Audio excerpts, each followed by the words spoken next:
Hello, welcome to Wednesday at the 1/8 Buggy Worlds here in Buenos Aires. Phil, how would you sum up today in one word? Dry. Dry.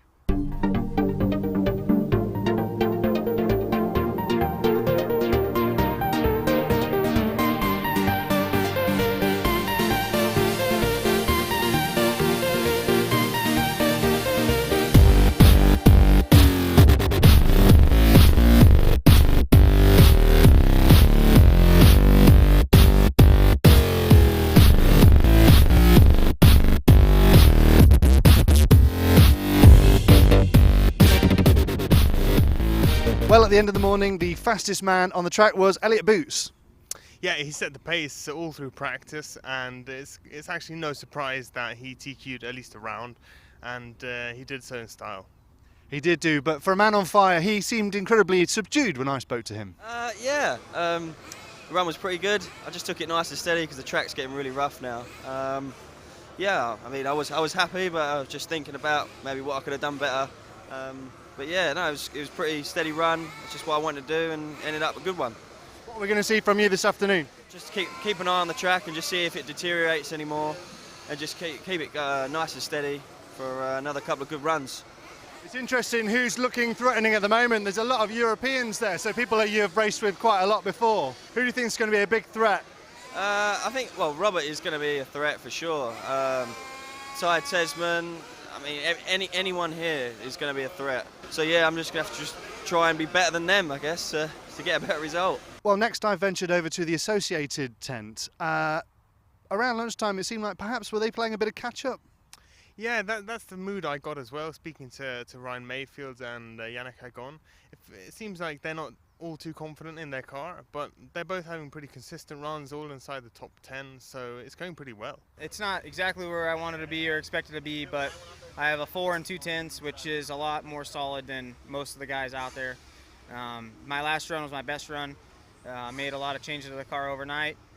Came here with a fresh start, fresh attitude, and so far it's going pretty good.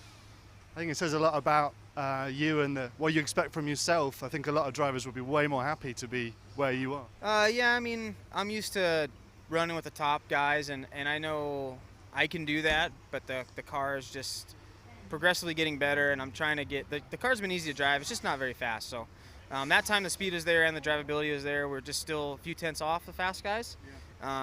So I know I can do it, but we just got to get the car just to stay safe to drive and be fast around the corner. So Is the track playing a big part in this? yeah, obviously this track is extremely different from a U.S. style track. As you can see, there's a lot of fast people having problems out there because it's so fast, so bumpy. It has some grip, but it has a lot of grip at the same time. So it's honestly kind of a crapshoot what you get corner to corner.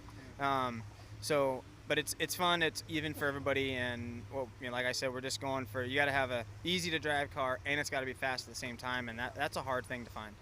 What specifically is the biggest difference? Is it the corners and the lack of jumps?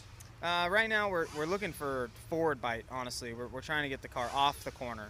It's in the corner. It goes in the corner good. It goes in the corner safe, and it comes out of the corner safe, but it doesn't come out of the corner fast. So we're trying to find how you do that, and that's kind of what we're working for right now.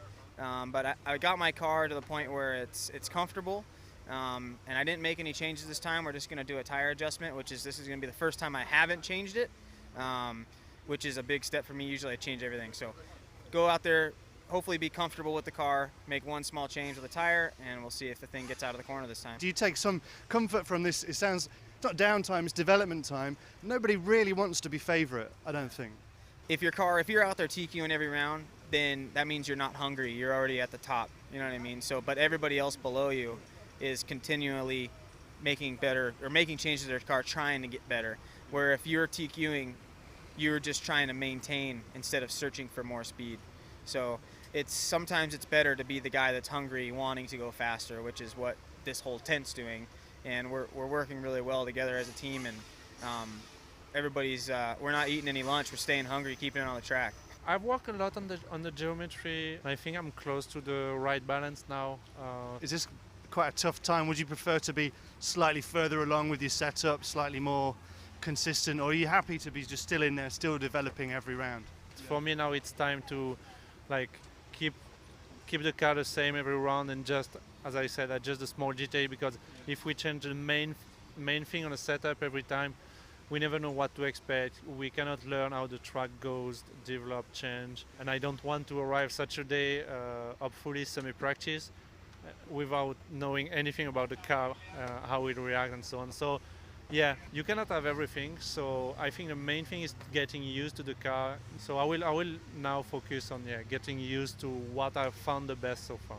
So it's about being fast now, and because you're racing the clock, soon you're going to be racing other cars. It's going to be less about time and more about overtaking and getting out in front. Exactly. This is why I think something very safe, very easy to drive will help a lot, and will not be like one lap, lap time, and this is what made basically the difference at the warm-up, because David Roundup was like incredibly fast, but car probably a little edgy, a little difficult to drive for a long run.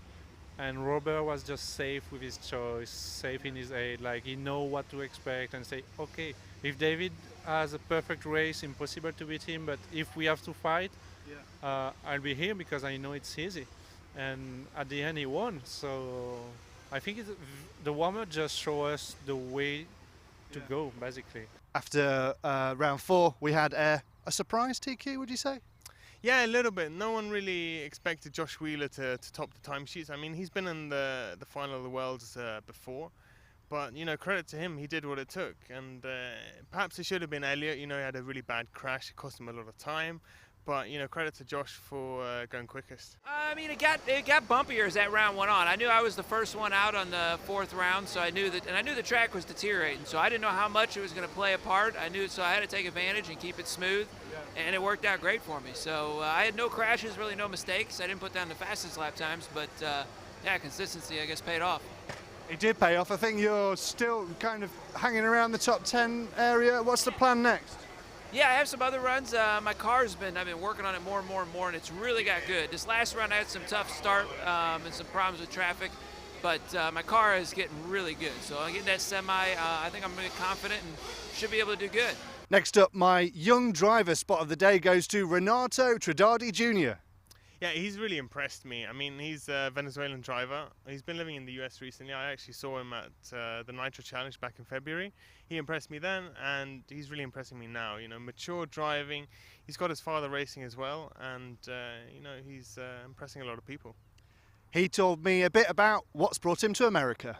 A year ago, I moved to Miami, and I'm living there to train more in the RC cars. And have a lot of races, so we traveled there to practice, and we are here now, and we're doing really, really good. I mean, we are not the fastest guys, but like we have the car on the track, and that's really good. I mean, we're really proud, as I told you, we're really proud of us, and my dad is helping me a lot. Like that's the basic thing why I'm here right now. Do you get a lot of support from the associated guys? Yeah, maybe when we don't know something, we go to Ryan or Richard or Brand and we ask them, and they tell us everything. So we're really, really good and comfortable here. Right now I'm 15. Right. We're counting the whole 3 qualifiers. So I mean, let's not forget this is the Worlds. You must be pretty happy about this. yeah, no, as I told you, I'm really, really happy. Because our goal in this World is trying to get into the final, like win the World Championships. That's the work of Ryan, not my work. But and you're young, of course, so there's many years to get further. But at this, just 18, if you get into the final, I'm sure you'll be very happy. yeah, well, right now I can tell you how happy I am. But it's really cool. Yeah. Well, it's been an incredibly long, hot day. The track has really taken a beating, hasn't it? Yeah, maybe not so much in the first round today in Q3, but we definitely saw it in the 4th round, and even more so in the 5th round. Drivers are now tiptoeing around. They can't push all that much as they could, during the free practice and control practice. Mm-hmm. But there's some drivers are faster than others as well. Well, from the middle of today, all you really wanted to talk about was Elliott Boots. Yeah, he impressed me so much in the 5th round. He should have taken Q4. But in the 5th round, I think anyone who knows their racing, at least when it's get Buggy, that was historical what he did there. 13 seconds quicker than anyone else over 13 laps. That's a second a lap, if my math serves me right. But yeah, credit to Elliott. He put in a fantastic drive, and it's almost like he's driving on a different track compared to everyone else. And so impressed was Phil with Elliott that he went off to have a chat with him himself. Just did what I did in the other rounds today, and just took it nice and steady. The track's getting really rough now, so you just got to be patient. And in our heat, everyone's going the same sort of speed, so it's hard to pass people. But yeah, just had a good run and nice and steady. We saw you TQ the 3rd round of qualification. It could have been round 4 as well. It could have been a trio, but 2 from 3 is not too bad. Yeah, 2 from 3 is pretty good. In the 3rd round, I crashed just before the big triple and had a bit of trouble with the marshal. But yeah, I mean, it's my fault for crashing. So yeah, hopefully, if it doesn't rain tomorrow, then hopefully do it again. Elliott seems remarkably calm even at the end of the day after TQing 2 of the rounds. He's still kind of just taking it all in. I don't think anybody wants to have any premature confidence or celebrations of any kind, do they? No, I think he looks very focused. I know he struggled a little bit with nerves at the Euros this past July, but now he looks very calm, comfortable with the speed, not at all nervous or feeling any of the pressure. Well, let's find out what happens to him and the rest of the racers in the final round tomorrow on neobuggy.net. Yeah, it's been emotional. Join us tomorrow. Buenos dias. Adios.